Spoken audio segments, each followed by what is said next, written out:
And Professor Sapolsky, in your book, you make these common references to how you were introduced or brought into the world of musical theater. So we're doing these role plays. The next one is a playwright.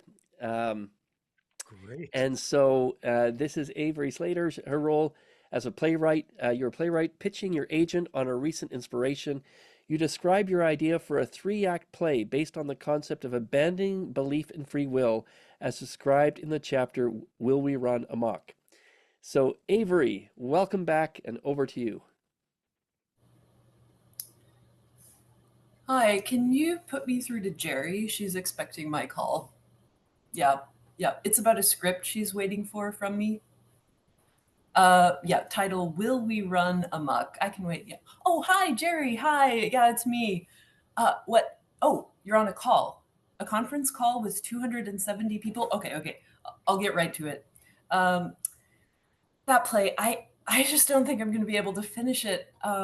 Look, I see why you sent this commission my way. I mean, I know you see me as something of a nihilist, but the client you said wanted a three-act play on free will, possible title Atheist Gone Wild, to be based on chapter 11 of Robert Sapolsky's book Determined, a period piece that would be set in the early decades of the 21st century.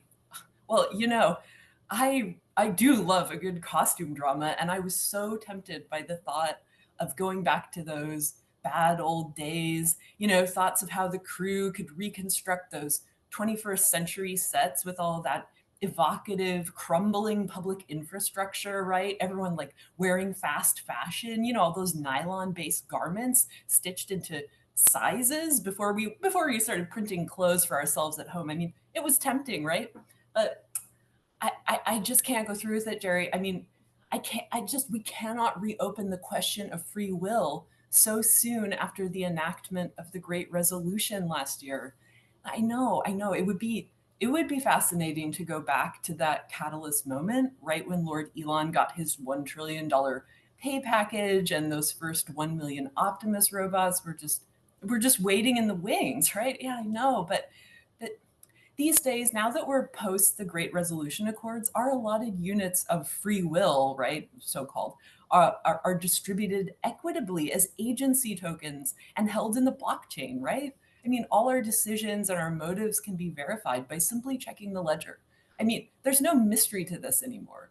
It's hard to get back into the mindset of when free will seemed like ethereal vapors or something out of an alchemist tool shed. You know what I mean? Jerry, I'm so sorry to disappoint. I tried.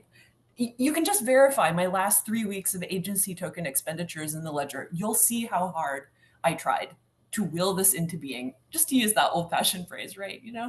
I mean, I'll tell you, what I wanted to do was adapt Marina Abramovich's 1974 installation Rhythm Zero for this play. You don't know it? Well, so in my view, that performance piece was so prophetic of the Great Resolution. See, in that piece, Abramovich set herself in the middle of an art gallery in Naples for 6 hours. She placed a series of tools, like implements, objects in the corner. The audience was invited to do whatever they wanted, to treat her as just another object. And she said she would take responsibility. At first, the onlookers did playful things like write on her forehead with lipstick, things like that. But how did the night end? She'd almost been shot through the chest with a loaded gun. Her neck was slashed on the side. She was covered in water, paint, and her own blood. It only took a few hours and some generalized social consensus about art to turn the onlookers into a sadistic mob. So, to answer the question, will we run amok? Yeah, we will.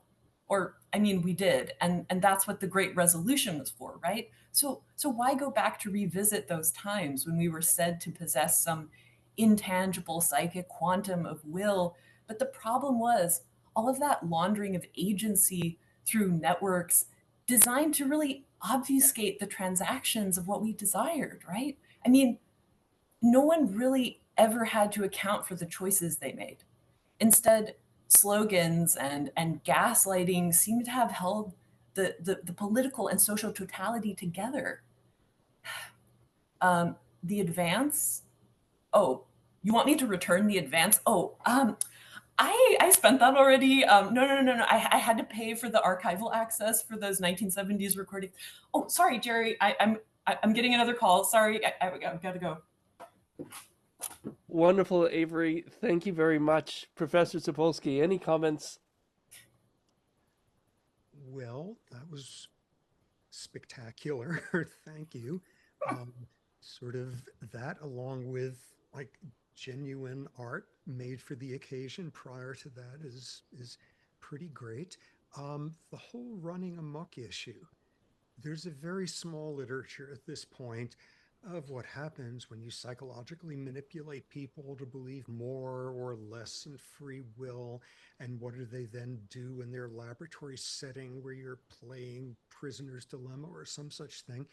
That's a pretty proto literature at this point for trying to understand what humans are up to with that. However, we've got a massive literature with something that is completely parallel, which is, do atheists run amok? Because it's the same ultimate issue. Oh my God, if you don't believe in free will, no one can hold you responsible because you had no control. Oh my God, if there's no God, nobody can hold you responsible because God's the one who holds you responsible. And amid an awful lot of ideologically driven research in this area coming out of universities with chapels the size of like their football field, despite that, what the more solid literature shows is, on the average, people who are firmly strident in their atheism are exactly as ethical, both in experimental settings and in real life, as highly religious people. Whoa, what's that about? What I think the most interesting thing there is, these are strident atheists. The ones who are just atheists out of apathy, whatever, less ethical. These are highly religious people. The ones who say, well, yeah, I believe in this stuff. We make sure we take the kids to like Easter Mass or something. Lower down, what's the commonality here at totally different ends of this? Both of these folks have thought long and hard about why we're here and what's the source of human goodness, and is there an afterlife, and is the body beautiful or sinful, or all this stuff. They've worked at it. And it almost doesn't matter at that point which conclusion you come to. If you've worked at it, that seems to be the prerequisite for becoming a more ethical individual and not just running amok. I think it's the apathetic whatever in between are the ones who we worry about. And I think within the realm of free will belief, there's been one good study so far that finally, instead of taking people, manipulating them as to whether or not they believe in free will, get people who say, oh, I haven't believed in free will for years. And in those studies, they were exactly as honest in these economic games as the people who had been prompted to believe more in free will. I'm not that worried about that. As long as we start this process when kids are still in diapers to get them to think this way, there won't be any running amok. That's my untestable prediction. Thank you.